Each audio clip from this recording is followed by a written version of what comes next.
Hello বন্ধুরা, আমি আজকে একটা নতুন রান্নার ভিডিও ক্লিপ নিয়ে চলে এসেছি। আজ আমি মটর আর পনিরের তরকারি দেখাবো। তো নিরামিষ। তো দেখেন, আমি প্রথমেই কড়াইয়ের মধ্যে কালো জিরা আর লঙ্কা একটু দুটো দিয়ে সেটাকে একটু ফ্রাই করে নিলাম। তারপরে আমি ওর মধ্যে আদা জিরা বাটা আর লঙ্কা দিয়ে যেটা পেস্ট করা ছিল সেইটা আমি দিয়ে দিলাম।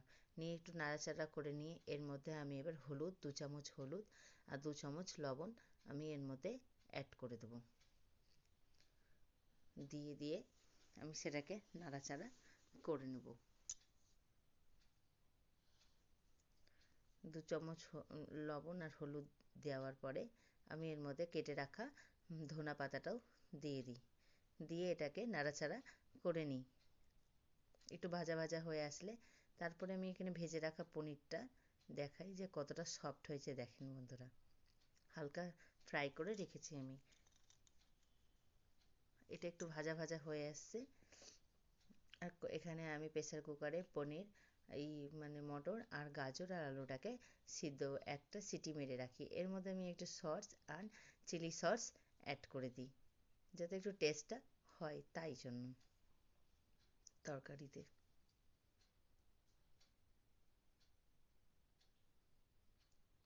আবারও আমি একটু ভেজে হালকা করে ভেজে নেব জিনিসটাকে, মশলাটাকে। এর মধ্যে আমি প্রেসার থেকে আমি এই সবজিগুলোকে ভেজিটেবলসগুলোকে আমি এই মশলাটার মধ্যে এবার দিয়ে দেবো। দেখেন বন্ধুরা, এবার দিয়ে আবারও আমি এটাকে একটু নাড়াচাড়া করে নেব।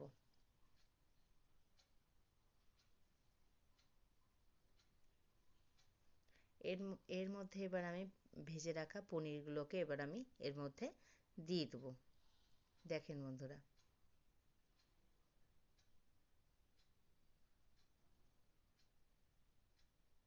ভেজে রাখা পনিরগুলোকে আমি এর মধ্যে দিয়ে আবারও একবার নাড়াচাড়া একটু করে নেব।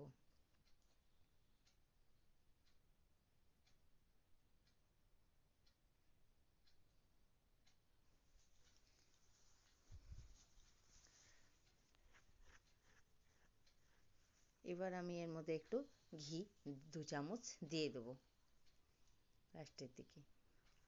2 চামচ ঘি, একটু পরিমাণ মতো চিনি,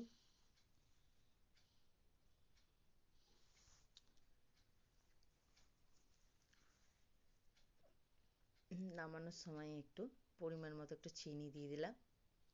আর লাস্টের দিকে আমি একটু গরম মশলা দিয়ে আমি এই সবজিটা মটর পনিরটা বানিয়ে নিই নিরামিষ। দেখেন বন্ধুরা, শনিবার জন্য এই সবজিটা হয়েছিল। ঠিক আছে।